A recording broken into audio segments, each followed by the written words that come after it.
पिछले एपिसोड में हमने देखा था कि चैंथियान और जिंगर किसी जगह पर आ चुके होते हैं। वो जगह कोई गांव जैसी लग रही थी और वहां पर कोई भी नहीं होता। तभी वहां पर कई सारी सोल वगैरह आ जाती है जो यहाँ पर रहा करती है। एक बंदा भी मौजूद था जो चैंथियान और जिंगर को बताता है कि यहाँ पर बहुत पहले तबाही आई थी जिस वजह से सारे के सारे लोग मर गए और उनकी आत्मा ऐसे ही भटक रही है। एक भविष्यवाणी की गई थी कि कुछ टाइम बाद एक ऐसा इंसान आएगा जो हम सबकी आत्मा को शांति दिलाएगा और यहाँ पर सब कुछ ठीक करने की कोशिश करेगा। और वो इंसान कोई और नहीं बल्कि चैंथियान तुम ही हो। चैंथियान भी एकदम हैरान रह चुका था कि आखिर मैं ऐसा क्या कर सकता हूँ जिसकी मदद से ये लोग की यहाँ पर परेशानी ठीक होगी। मैं तो खुद पहली बार इन लोगों से मिल रहा हूँ। जिसके बाद यहाँ से ये एपिसोड शुरू होता है। तो इस एपिसोड की शुरुआत में उस बंदे ने चैंथियान को वो स्टोन टैबलेट भी दिखाया था जिसके ऊपर भविष्यवाणी लिखी हुई थी। लेकिन चैंथियान को समझ नहीं आता कि ये क्या भविष्यवाणी लिखी हुई है। मुझे कुछ समझ नहीं आ रहा आखिर ये जगह कैसी है, यहाँ पर हुआ क्या था। स्वॉर्ड एम्पायर भी चैंथियान के अंदर से उससे कह रहा था कि ये जो जितनी भी लोगों की आत्माएं भटक रही है ना, ये बहुत हजारों सालों से यहाँ पर कैद है। तो आखिर ये लोग तुम्हें कैसे पहचानते हैं? क्या तुम्हें खुद की चैन फैमिली के बारे में अच्छे से जानकारी है कि तुम्हारा असल में बैकग्राउंड क्या था? तुम्हारे एंसेस्टर वगैरह कोई ना कोई तो कुछ ऐसा होगा, वरना आखिर ये फिर लोग कैसे तुम्हें पहचानते हैं और कैसे कहते हैं कि तुम्हें वो भविष्यवाणी वाले इंसान हो? चैंथियान कहता है मुझे कुछ समझ नहीं आ रहा, सारी चीजें मेरे दिमाग के ऊपर से जा रही है। वो उन लोगों से पूछता है कि क्या तुम लोगों को तुम्हारा ओरिजिन पता है कि तुम लोग कौन हो, कहां से आए हो, और जब यहाँ पर तबाही है तो इससे पहले तुम्हारी हालात कैसे थे? लेकिन किसी को कुछ याद नहीं होता। बस उनको इतना याद था कि सिर्फ चैंथियान ही इंसान है जो उन्हें बचाएगा। इसके अलावा वो सब कुछ भूल चुके थे। चैंथियान कहता है यार मैं तुम लोगों को कैसे शांति ला सकता हूँ, कैसे मैं तुम लोगों को यहाँ से लेकर जाऊंगा? मैं तो एक छोटा मोटा कल्टिवेटर हूँ, वो भी काफी ज्यादा हाई लेवल का नहीं। मैंने बस अपना स्पिरिचुअल मास्टर लेवल के 5th लेवल को ब्रेक थ्रू किया है, उससे ज्यादा भी मैं नहीं गया हूँ। तो मैं तुम लोगों को कैसे आजादी दिला सकता हूँ, कैसे यहाँ से तुम्हारी आत्मा को शांति देकर बाहर निकाल सकता हूँ? इतना बड़ा काम मुझसे नहीं हो पाएगा। अगर कोई तरीका भी होता तो भी मैं तुम लोगों को नहीं ले जा सकता, क्योंकि तुम लोग अपने आप को देखो और मुझे देखो। क्या किसी को यहाँ का एग्जिट भी पता है? मैं तो खुद यहाँ पर आकर फंस चुका हूँ। तभी वो जो छोटा वाला बीस्ट था वो अचानक से बोलने लग जाता है। वो चैंथियान को चिल्लाते हुए कह रहा था कि अबे किस काम का है रे तू? तेरे ऊपर जिंगर की जिम्मेदारी, तेरे ऊपर कितनी सारी जिम्मेदारी, लेकिन तू कोई काम का ही नहीं, तू कोई सोल्यूशन ही नहीं निकाल सकता। तू धरती पे बोझ बन के रह गया, तुझे तो यहाँ पर कोई जिम्मेदारी नहीं दे सकते। वो जिंगर से कहता कि जिंगर देखो तुम टेंशन मत लो, मैं तुम्हारे लिए ना चैंथियान से भी अच्छा बंदा ढूंढ दूंगा। वो तुम्हारा अच्छे से ख्याल रखेगा, तुम्हें हर मुसीबत से बाहर निकालेगा। ये चैंथियान तो तुम्हें यहाँ से भी बाहर नहीं निकाल पा रहा। चैंथियान कहता है ओए बचकाने बीस्ट, तो क्या तुझे पता है यहाँ से कैसे बाहर निकल सकते हैं? ज्यादा ज्ञान मत दे। वो छोटा बीस्ट कहता है कि लगता है मुझे भी यहाँ पर तेरी मदद करनी पड़ेगी, हर बार मैं ही तेरी मदद करता हूँ। तो वो उसको बताता है कि जितनी भी मूर्तियां दिख रही है ना, इनके ऊपर अपनी पावर का इस्तेमाल करते हुए पोर्टल बना। इन सारी मूर्तियों के अंदर तो इन लोगों की सोल को डाल सकता है, इस वजह से इनकी जान बख्श जाएगी और इनकी आत्मा को भी शांति मिल जाएगी। जो सुनकर चैंथियान गुस्से से ही लेकिन उसका शुक्रिया कर देता है और अपनी पावर का इस्तेमाल करते हुए जितनी भी मूर्तियां रखी थी उनके अंदर एक छोटा सा पोर्टल बना देता है। तो सारे के सारी जो भटकती हुई आत्माएं थी उनके अंदर चली जाती हैं। इस वजह से सारी की सारी आत्माओं को यहाँ पर शांति मिल चुकी थी। और उसके बाद वो जो छोटा बीस्ट होता है वो अपना पोर्टल बनाते हुए सभी को यहाँ से बाहर निकालने की तैयारी करने लग गया था। इस वजह से चैंथियान, जिंगर और वो जो बीस्ट था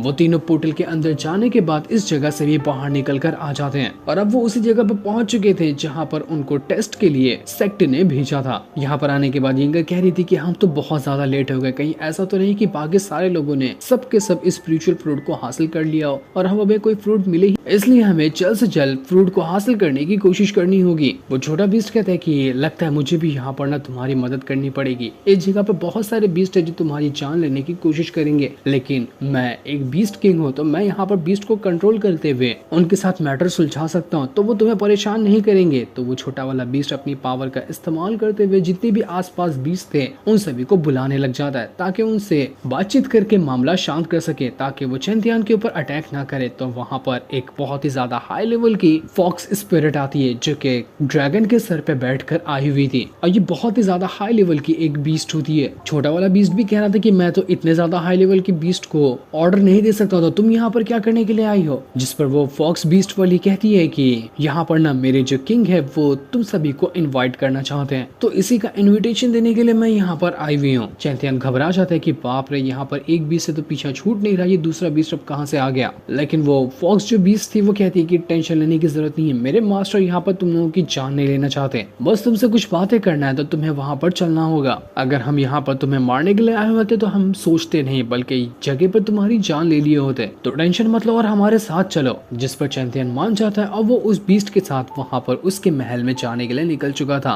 वो जो फॉक्स बीस्ट होती है वो उन सभी को अपने महल में लेकर आती है, जो जगह बहुत ही ज्यादा खतरनाक लग रही थी। जिंगर काफी ज्यादा डरी भी होती है। वो चैंथियन से कहती है कि चैंथियन, क्या तुम्हें सही भी लग रहा है कि यहाँ पर आना? ये जगह बहुत ज्यादा खतरनाक लग रही है, न जाने कैसा बीस्ट किंग होगा, और हो सकता है कि जो भी यहाँ पर बीस्ट किंग होगा वो बहुत ज्यादा खतरनाक होगा, जो हमारी जान लेने की भी कोशिश कर सकता है। लेकिन चैंथियन कहता है कि हम जब यहाँ पर इस सीक्रेट रेल्म के अंदर आ ही गए, तो ये सीक्रेट रेल्म कोई बच्चों की जगह तो वैसे भी नहीं है। यहाँ पर किसी न किसी का तो राज होता ही होगा, तो हम चाहे यहाँ पर जाए कहीं और क्यों न जाए, कोई ना कोई खतरा तो मिलेगा ही। तो अब जो खतरा हमें मिला है उसे ही क्रॉस करना पड़ेगा। तो वो सभी वहाँ से जहाँ पर वो बीस्ट किंग होता है उसके महल के अंदर जाने के लिए शुरू हो जाते हैं। वहाँ पर आने के बाद कई सारी लड़कियां जो होती है वो डांस वगैरह कर रही थी ताकि बीस्ट किंग का एंटरटेनमेंट कर सके। सारी जो डांस करने वाली लड़कियां थी वो एक दूसरे के ऊपर ही अचानक से हमला शुरू कर देती कि मैं तुझसे सुंदर हूँ और तुझसे अच्छा मैं डांस कर रही हूँ, तो तू साइड हो जा। इस वजह से सभी के बीच में वहाँ पर झगड़ा हो जाता और वो लोग आपस में ही एक दूसरे को मारने लग गए थे।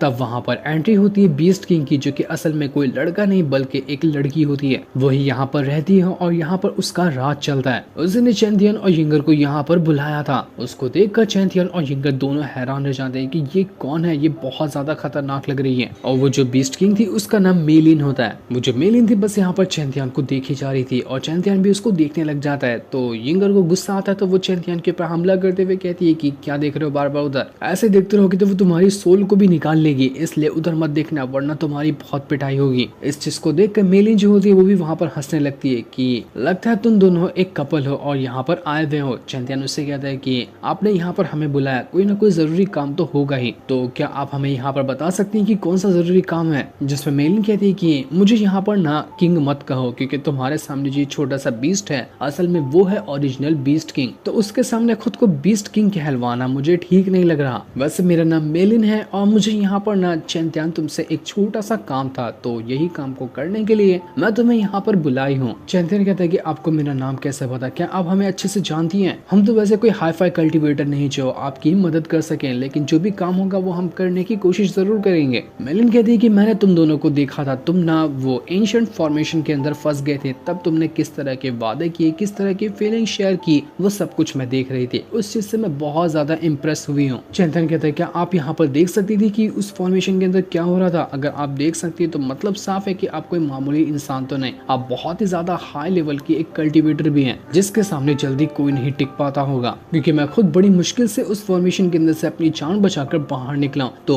आखिर इतने हाई लेवल के कल्टिवेटर को मेरी क्या ही जरूरत पड़ गई? आखिर मैं क्या कर सकता हूँ आपके लिए? जिस पर वो जो मेलिन थी वो चैंथियन से कहती कि देखो मैं ना एक डीमन हूँ और जो भी मैं कल्टिवेशन करती हूँ ना वो डीमन की कल्टिवेशन के हिसाब से ही बढ़ती है। मैंने कभी भी मॉडल इंसान वाली कल्टिवेशन की ही नहीं। मेरे डीमन होने की वजह से मैं ऐसी खतरनाक जगह पर फंसी हुई हूँ, लेकिन मुझे यहाँ पर फंसा रहना बिल्कुल भी पसंद नहीं। मैं बाहर जाना चाहती हूँ, मैं दुनिया को देखना चाहती हूँ जहाँ पर नॉर्मल इंसान रहा करते हैं, लेकिन जब तक कि मैं डीमन हूँ मुझे वहाँ पर रहने की ना परमिशन मिलेगी और सारे लोग मुझे अपना दुश्मन ही मानेंगे। तो मैं चाह रही हूँ कि क्या तुम्हारे पास कोई ऐसा तरीका है जिसकी मदद से मैं जो नॉर्मल इंसान कल्टीवेशन करते हैं, अपना कल्टीवेशन में ब्रेक थ्रू हासिल करते हैं, मैं उस तरह का कल्टीवेशन करना चाहती हूँ, ताकि ये डीमन वाली जो बातचीत है वो मेरे अंदर से हट जाए और मैं एक नॉर्मल इंसान बन जाऊँ। उसके बाद मैं बाहर की भी दुनिया में आसानी से घूम पाऊंगी। इसी चीज के लिए मुझे तुम्हारी मदद चाहिए। तुम्हारे पास कोई ना कोई तरीका होगा ये चीज करने का। अगर तुम मेरा साथ देते हो और मेरी नॉर्मल कल्टीवेशन करवा देते हो तो इसके बदले मैं एक नहीं बल्कि 10 स्पिरिचुअल फ्रूट दूंगी जो तुम यहाँ पर लेने के लिए आए हुए हो। तुम्हें किसी चीज की टेंशन लेने की जरूरत नहीं, सीधा का सीधा मैं 10 स्पिरिचुअल फ्रूट तुम्हें लाकर दे दूंगी। ये सुनकर चैंथियन घबरा जाता है कि ह्यूमन की कल्टीवेशन देना बहुत ज्यादा मुश्किल का काम है, ये मुझसे नहीं हो पाएगा। तो वो मेलिन से कहता है कि 2 स्पिरिचुअल फ्रूट मेरे लिए और एक यिंगर के लिए काफी हो जाएगा, जो हम खुद अपने मेहनत के बलबूते पे ढूंढ सकते हैं। तो आपको ना हमारे लिए परेशान होने की कोई जरूरत नहीं है, हम खुद ही जाएंगे और वो स्पिरिचुअल फ्रूट हासिल कर लेंगे। जिस पर मेलिन कहती है अच्छा तो ऐसी बात है, क्या हो अगर मैं यहाँ पर अपने सारे बीस्ट को तुम्हारे पीछे लगा दूं जो तुम्हें एक भी स्पिरिचुअल फ्रूट लेने से रोक दे, तो क्या तब भी तुम यहाँ पर उस फ्रूट को हासिल कर लोगे? मुझे तो नहीं लगता कि तुमसे ये काम हो पाएगा। तुम क्या तुम्हारे से अच्छा भी कोई कल्टीवेटर होगा ना तो भी मेरे बीस्ट का मुकाबला करते हुए वो स्पिरिचुअल फ्रूट नहीं ले सकता, क्योंकि ये पूरे सीक्रेट रेल्म के ऊपर मेरा ही राज चलता है। चैंथियन कहता है ऐसा जो एंशिएंट फॉर्मेशन था उसके अंदर फंसने के बाद भी मैं खुद की जान बचाते हुए बाहर निकल गया हूँ, तो मेरे लिए कोई खतरा छोटा या बड़ा नहीं है। कितना भी बड़ा खतरा क्यों ना आ जाए, मैं सबसे खुद को बाहर निकाल सकता हूँ। तो ये ख्याल अपने दिमाग से निकाल देना कि आप किसी भी चीज का इस्तेमाल करते हुए मुझे यहाँ पर रोक सकते हो, मुझे कोई नहीं रोक सकता। क्योंकि चैंथियन को पता था कि ये ह्यूमन की कल्टीवेशन कैसे हासिल करेगी, या फिर ये मुझे मार देगी या फिर ये जिंगर को मार देगी और हमारी ह्यूमन वाली कल्टीवेशन छीन लेगी, इसलिए वो उसको मना कर रहा था। मिलिन कहती कि तुम्हें क्या लगता है कि एक ऐसी लड़की जो पूरे के पूरे सीक्रेट रैल्म के ऊपर कंट्रोल हासिल करके रखी है, वो इतनी कमजोर होगी कि तुझ जैसे कीड़ा मकोड़े को नहीं खत्म कर सकती। अफसोस कि तू बिल्कुल गलत सोच रहा है और ये गलतफहमी तुझ पे भारी पड़ेगी। मिलिन वहाँ पर आगे कह रही थी चैंथियन से कि अगर तुम यहाँ पर कैसे भी करके फ्रूट को हासिल कर लेते हो ना, तो भी मैं यहाँ से तुम्हारा बाहर जाने का रास्ता बंद कर दूंगी। तुम कितनी भी कोशिश करते रह जाओगे लेकिन यहाँ से बाहर ही नहीं निकल पाओगे। तो भलाई इसी में है कि मेरा साथ दो और मुझे यहाँ से बाहर निकालने में मदद करो, ताकि मैं भी एक नॉर्मल लाइफ को जी सकूं, वरना तुम्हारी जिंदगी में नर्क से भी ज्यादा बदतर कर दूंगी। चैंथियन ये सुनकर एकदम कंफ्यूज था, लेकिन फिर भी वो उससे कहता है कि तुम कुछ भी क्यों ना कर लो, तुम मेरा कुछ वैसे बिगाड़ तो नहीं सकती, ना ही तुम मेरा बाल भी बांका कर सकती हो, लेकिन हाँ अगर तुम्हें यहाँ से बाहर निकलना है तो मैं ये काम तुम्हारे लिए कर सकता हूँ, लेकिन उसके लिए मेरी कुछ शर्तें हैं। अगर तुम मेरी शर्तों पे एग्री करती हो और मेरी शर्त मानने के लिए यहाँ पर रेडी हो ना, तो मैं तुम्हारी मदद करूंगा ताकि तुम यहाँ से बाहर निकल सको। जो सुनकर मेलिन जो होती है वो भी काफी ज्यादा खुश हो जाती है, लेकिन चैंथियन ने अभी यहाँ पर क्या शर्त रखा और किस शर्त की वजह से वो उसको यहाँ से बाहर निकालेगा वो अभी हमें नहीं बताया जाता। जो सीन दिखाते ही ये एपिसोड यहीं पर एंड हो जाता है। थैंक्स।